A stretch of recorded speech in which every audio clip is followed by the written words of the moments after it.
मित्रों, आज मैं आपको भारत की सबसे ऊंची खड़ी मूर्ति बाहुबली या गोमतेश्वर की यात्रा पर ले चलूंगा, जो कर्नाटक राज्य के श्रवणबेलागोला नामक स्थान पर स्थित है तथा उनसे जुड़ी दो कथाओं का भी वर्णन करूंगा, जिसमें बाहुबली कौन थे और इनकी मूर्ति की स्थापना कब और कैसे हुई। मित्रों, मैं डॉक्टर एस.के. वर्मा आपको अपने YouTube चैनल के नवीनतम तथा 51वें वीडियो में स्वागत करता हूं। आगे बढ़ने से पहले आपसे यह अनुरोध है कि कृपया मेरे YouTube चैनल को सब्सक्राइब कर लें, अगर नहीं किया है तब। देखने के बाद इसे YouTube प्लेटफॉर्म पर लाइक, शेयर और कमेंट अवश्य करें। आइए पहले हम लोग इस बात को जानते हैं कि श्रवणबेलागोला शब्द का अर्थ क्या है। श्रवण का अर्थ साधु या संत, बेला का अर्थ सफ़ेद तथा गोला का अर्थ सरोवर या तालाब, अर्थात श्रवणबेलागोला का अर्थ है संतों के लिए उजला सरोवर। यह तालाब विंध्यगिरि तथा चंद्रगिरि नाम के दो पहाड़ियों के बीच स्थित है। विंध्यगिरि पर्वत पर ही बाहुबली की 57 फीट ऊंची विशालकाय सुडौल मूर्ति स्थित है, जो ग्रेनाइट के एक ही पत्थर को तराशकर बनाई गई है। दूसरा पर्वत चंद्रगिरि है, जिस पर अनेक जैन मंदिर हैं, जो बाहुबली के बनने से पहले से निर्मित है। यह आज का श्रवणबेलागोला शहर है, दोनों पहाड़ियों के बीच। बंगलोर से 180 किलोमीटर दूर बाहुबली के इस पाषाण मूर्ति को 983 ईस्वी में पश्चिमी गंगा वंश के राजा राजमल्ला के मंत्री चामुंडा राय के द्वारा बनवाया गया था। इसकी भी एक कहानी है, जिसे मैं आगे बताऊंगा।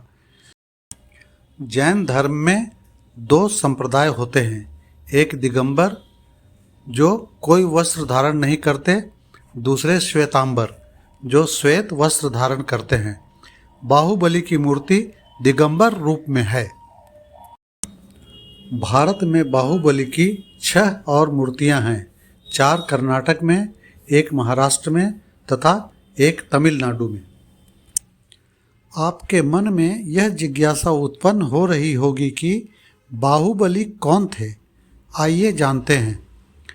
प्रथम जैन तीर्थंकर ऋषभदेव, जो इक्ष्वाकु वंश के थे, उनके 2 पुत्र थे, भरत और बाहुबली। भरत अयोध्या के राजा थे तथा बाहुबली दक्षिण भारत के पांडवपुर के। भरत चक्रवर्ती राजा बनना चाहते थे, इसलिए उन्होंने पांडवपुर पर आक्रमण कर दिया। ज़्यादा जन धन की हानि से बचने के लिए दोनों तरफ के मंत्रियों ने भरत तथा बाहुबली को दृष्टि युद्ध, जल युद्ध तथा मल्ल युद्ध करने की सलाह दी। बाहुबली इसमें विजित हुए, लेकिन भरत क्रोधित हो गए और उन्होंने बाहुबली पर दिव्य चक्र चला दिया। चक्र ने आदरपूर्वक बाहुबली का 3 परिक्रमा लगाया और धरती पर गिर गया। इससे बाहुबली में विरक्ति की भावना उत्पन्न हुई और सभी सांसारिक सुखों को त्याग कर, अन्न जल त्याग कर, कायोत्सर्ग अर्थात खड़े मुद्रा में 12 वर्ष तक तप करने लगे। उनके चारों तरफ सांप तथा चींटी के घर बन गए, झाड़ियाँ तथा लताएं उनके शरीर पर चढ़ गए। 12 वर्षों तक अन्न जल त्याग कर एक स्थान पर खड़ा होकर तपस्या करने के कारण पैरों के आसपास सांप तथा चींटी की बाबियां बन गई हैं। पैरों तथा हाथों पर लताएं लिपट गई हैं। आपके मन में एक प्रश्न और आ रहा होगा कि बाहुबली को गोमतेश्वर क्यों कहा जाता है। चामुंडराय की माता बचपन में चामुंडराय को गोमत नाम से पुकारती थी। बाहुबली की मूर्ति के निर्माण चामुंडराय ने ही करवाया था, अतः मूर्ति के निर्माण के बाद चामुंडराय की माता ने बाहुबली का नाम गोमतेश्वर रखा, अर्थात गोमत के ईश्वर। बाहुबली के इस मूर्ति के बारे में एक रहस्य और है। मूर्ति का निर्माण इतना सुडौल है कि कारीगरों ने सोचा कि कहीं इस मूर्ति को नज़र न लग जाए। इसके लिए उन लोगों ने एक उपाय किया।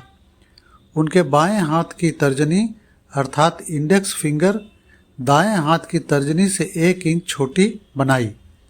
इस तरह यह एक असुडौल मूर्ति हो गई और किसी की नज़र नहीं लगेगी। बाहुबली की मूर्ति के दोनों हाथों की उंगलियों को इंडेक्स फिंगर को ध्यान लगाकर देखें। बाएं हाथ की तर्जनी इंडेक्स फिंगर 1 इंच छोटी है।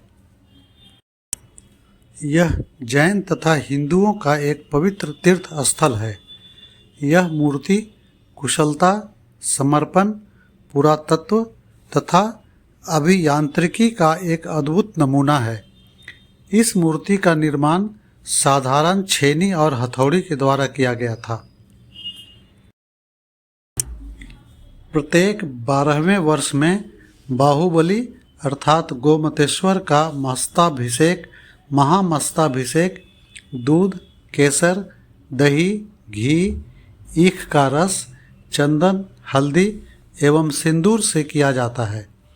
पिछला महामस्ताभिषेक 2018 ईस्वी में हुआ। अगला महामस्ताभिषेक 2030 ईस्वी में होगा। इस प्रकार मेरी श्रवणबेलागोला स्थित बाहुबली गोमतेश्वर की यात्रा समाप्त होती है, लेकिन आप मुझे फॉलो करते रहिए।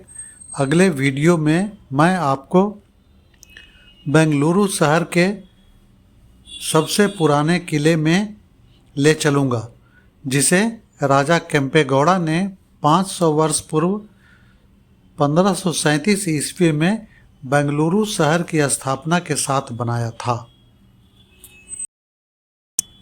यह बेंगलुरु स्थित पुराने किला का बाहर का दृश्य है, जिसे राजा केम्पेगौड़ा ने बनवाया था।